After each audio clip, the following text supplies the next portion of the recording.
ఏడ్చుకుంటూ మురళీధర్ రూమ్ దగ్గరికి వచ్చి ఒక ఉత్తరాన్ని తలుపు కింద నుంచి తోసేవాడు.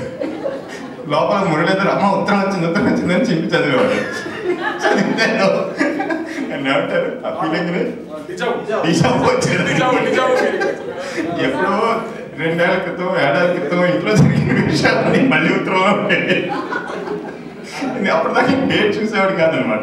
తర్వాత డేట్ చూసి ఏదో పాత ఉత్తరం నుంచి పాత పడేసేవాడు. పడేసి బయటకు వస్తే అప్పటికి ఉంటాడు ఆ ప్రదీపుడు. మళ్ళీ 2 రోజులు గ్యాప్ ఇచ్చి మళ్ళీ ఇంకో ఉత్తరం. అట్లాగే ఒక 4-5 రోజులు నడిపించిన తర్వాత ఇంకా చెప్పేది మురళీధర్కి బ్లడ్ బాయిల్ అయిపోయి దీని ముందు వచ్చే టైంకి తన దగ్గర పట్టుకున్న ఉత్తరాలన్నీ తెచ్చేసుకున్నాడు అనమాట. ఇంకోసారి చెప్పనా, ఏదో చిన్న డిపార్ట్మెంట్ మన యూనిట్ టెస్ట్లో ఎందులో ర్యాంక్ ఏమో వచ్చింది, లేదంటే మన పాస్ అయితేనే గొప్పప్పుడు మా బ్యాచ్. పాస్ అయినందుకు ఫ్రెండ్స్ అందరూ కలిసి రోడ్డు మీద వెళ్తున్నారు.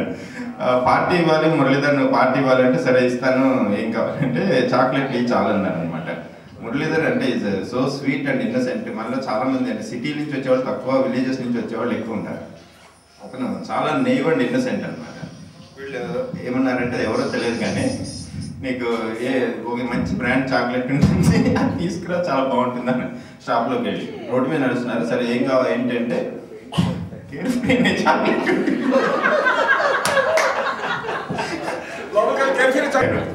సెకండ్ షో నుంచి వచ్చిన వాళ్ళు మగ్గు తీయగానే ఎలక చక్కగా చేతి చెక్కి వాళ్ళు మొత్తం అది 5 నిమిషాలు డ్యాన్స్. అది ఏం జరిగిందో తెలియకుండా. ఇవి కొన్ని హాస్టల్లో ఇంకా చాలా ఉంటాయి, వేరే వాళ్ళకి కూడా గుర్తుంటే చెప్పండి. ఇవి నాకు గుర్తున్న కొద్ది తెలీదు అని అన్ని చక్కగా చెప్పేవారు. నేను చెప్పిన అన్ని చెప్పేవారు, అన్ని విషయాలు జీవితంలో మెళకులు మెడుకులు అన్ని చెప్పేవారు. ఈయన జేపీ అని పొద్దున వచ్చారు కదా, ఆయన నేర్చుకున్నా రోజులు అన్ని ఉత్తరాలేగా రోజులు పాటు చెప్పినట్టు ఇలాగ మీరంటే నాకు చాలా ఇష్టం, నా మనసు అంతా మీ మీదే ఉంటుంది.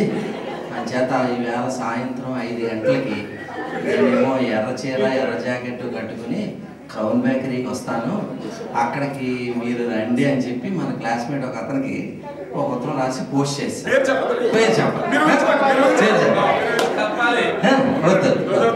రాస్తే అతను 4:30 కల్లా మొదలెట్టి తయారైపోవడం మొదలెడిస్తే మాకేమో మేము కూడా నెమ్మదిగా తయారవుతున్నాము. ఎక్కడికి వెళ్తున్నా ఏంటి సంగతి? లేదు నాకు పని ఉంది, నేను తర్వాత వస్తాను. ఎక్కడికి వెళ్తున్నా మేము కూడా వస్తామని. వద్దు మీరు రావద్దు, నేనే వెళ్తాను, నాకు చిన్న పని ఉందని.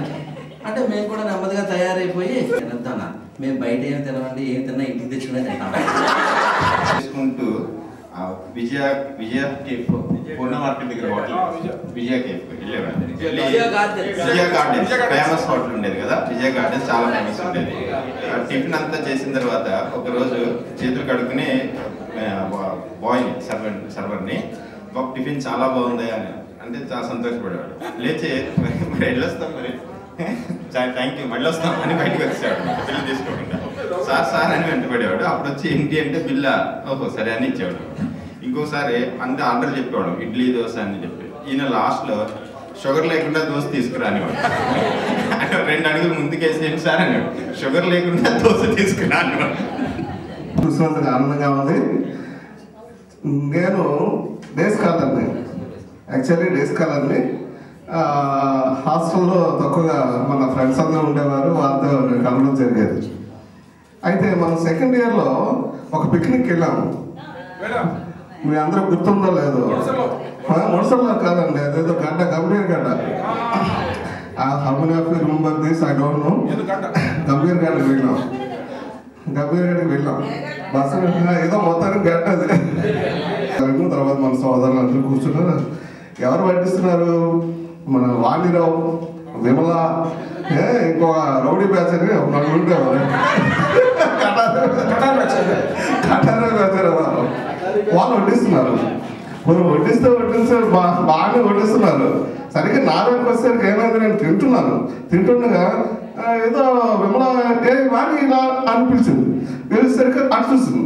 వాణి చూసేసరికి నేను చూసి నాకు పెరిగి అన్నాను.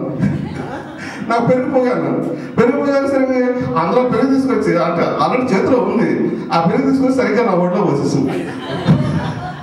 దిస్ ఇస్ వెరీ రిమోటబుల్ ఇన్సిడెంట్ ఆ రోజుల్లో. మీ హస్బెండ్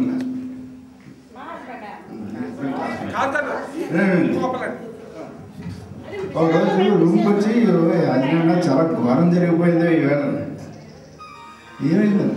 ఏమైందంటే ఇప్పుడు ఫార్మకాలజీలో నా మేడం గారికి ఏం చెప్పినా మనకు రాసుకోవాలి. జాట్ డౌన్ అంటే అది చెప్పిన ఇంపార్టెంట్ పాయింట్ రాసుకోవాలి ఖచ్చితంగా.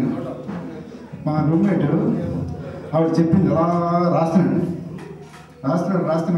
మరి మేడం గారికి ఎందుకు డౌట్ వచ్చిందో స్టాప్ దేర్ అన్నది. స్టాప్ దేర్ అంటే అలా ప్లీజ్ రేజ్ యువర్ హ్యాండ్ అన్నది. అలా చెయ్యి పైకెత్తాడు, చేతిలో పగలేదు. అది గంట నుంచి రాస్తున్నాడు వాడు. అక్కడతో అయిపోలేదు. విన్నాడు water class with empty hand standup అందించారు. బెంచ్ మీద నిలబడించారు. బెంచ్ మీద నిలబెట్టి కింద నుంచి ఆడపిల్లలందరూ చూసి నవ్వుతున్నాడు. నవ్వుతుంటే ఇంటి రూమ్కి వచ్చి చాలా ఘోరం జరిగిపోయింది. ఇది జరిగింది. ఆ సూర్యనారాయణ నాయుడు గారు స్వరాజ్యలక్ష్మి అడుగుతుంది అనమాట. సూర్యనారాయణ నాయుడు గారిని, ఏమంటే పెళ్ళైన కొత్తలో బాగా పోడేవారు, ఇప్పుడు పోవడం మానేస్తున్నారు ఏంటండి అని అడుగుతుంది అనమాట తను. అప్పుడు సూర్యనారాయణ నాయుడు గారు ఏమంటారంటే, ఇంక నేను జీవితాంతో అబద్ధం ఆడలేనే అని చెప్పి